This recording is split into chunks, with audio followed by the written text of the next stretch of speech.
Welcome back. Okay. Abada Akintunde-Johnson. I know your name's like three names. So I try to compound name. Okay. Bada Akintunde-Johnson. It's not so difficult to say. No, because normally I usually put it like Akintunde Bada Johnson. I think that's the rhyme. Right. Yeah. Bada Akintunde-Johnson. Johnson. Okay. Yeah. Welcome to the program. Thanks Always for a pleasure. Thanks for coming. To be here. Yeah. A quick one before we go to Chelsea now. Yeah. Are you in support of Vincent Yama actually coming back to the Super Eagles? He left in very controversial circumstances. I'm not sure at that point in time he was really and truly done with international football. So we can say that he was forced out.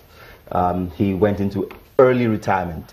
So the question to ask is, does he still offer value, significant value to the national team setup? I think the obvious answer is yes.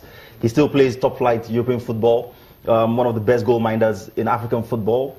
So there's no reason why, if he can help our cause, we shouldn't have him back in the national team setup. So I'm all for significant additions, not just adding people because we want to swell numbers or because we want to give people a chance. If we're absolutely sure that this guy does improve us in a particular area of the pitch, then add him on. Forget the past. This is a new regime under a new management. Yes. So let him come try out. I mean, he's not going to.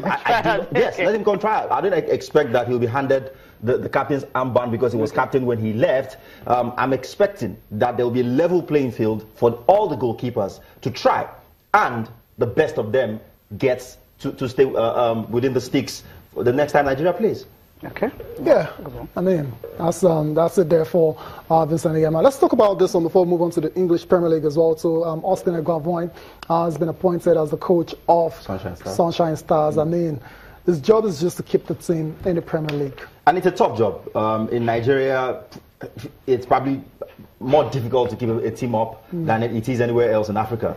For the simple reason that when it gets to the business end of the season, teams will do just about anything and everything to get those points. I spoke with a friend who managed a top flight team last season that escaped relegation on the last day, and he told me that keeping a team up in the Nigerian top flight will go down as one of the wonders of the world. Yeah. It is that difficult. So it's not down to tactical acumen or technical abilities or ability to get into the heads of the players and get them to there's a lot more involved. We can only wish him the very best. What I like about Eguavo's personality and attitude to the job really is the fact that he really wants to work.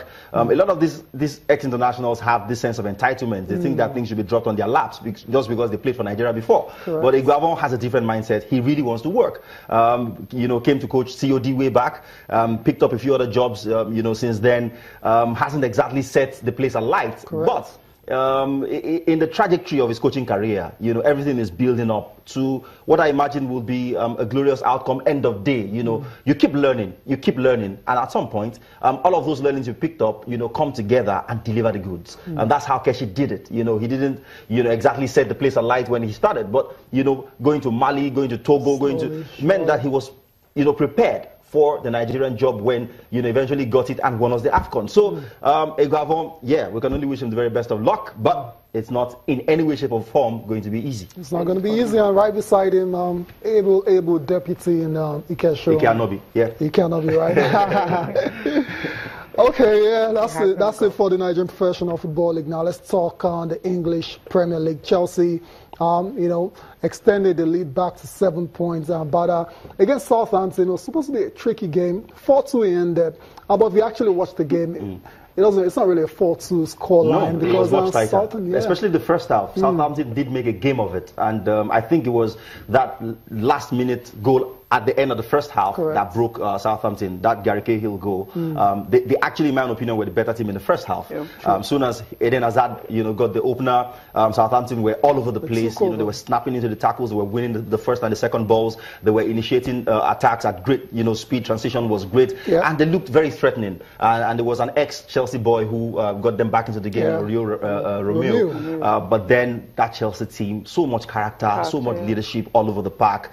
The best time to score and destroy the opposition is at the death. Yes. You know, just when Southampton were going to go into the break full of confidence, Gary Cahill popped up with that header, 2-1. Southampton were just never the same again. They were deflated. They were very deflated. Second half, it was basically all Chelsea. They got 15 minutes to actually got over that, to get over it, but they didn't just get over it at all. It was a fatal blow to concede. It's the worst time in football to concede, just at the death when you thought that you had put in a performance to merit, you know, going into the break level. But that's what champions are made of. Champions stuff. If Chelsea must win, they needed 5 wins of the remaining 6 games to guarantee that they will establish an unassailable lead. Now they've won one of those games. They've got Everton up next. It is not it's not getting any easier. Easier for them, so they needed to win this one. Just take a look at some of the stats from that game. For Chelsea, failing to keep a clean sheet in the last 11 Premier League games, you would say this is not so good for champions. Yeah, I mean, considering all this goes, do you think this might actually, at the end of the day,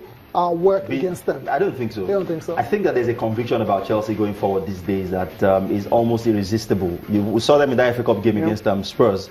Spurs were the better team. Spurs tied the game at 2-2. But each time Chelsea went forward, particularly when Hazard came on, they scored. I mean, they've got goals all over the pitch. If you saw Diego Costa's goal yesterday, it was pure class. I mean, little, one-touch football in and around the penalty area, got in there, finished with aplomb. So Chelsea, absolutely, mind-blowing at the moment. Okay, now for Southampton, since they returned to the top flight in 2012 and 2013 season, they've scored more away goals at Stamford Bridge than any other side. But then this just didn't help. Just 2 they were able to score.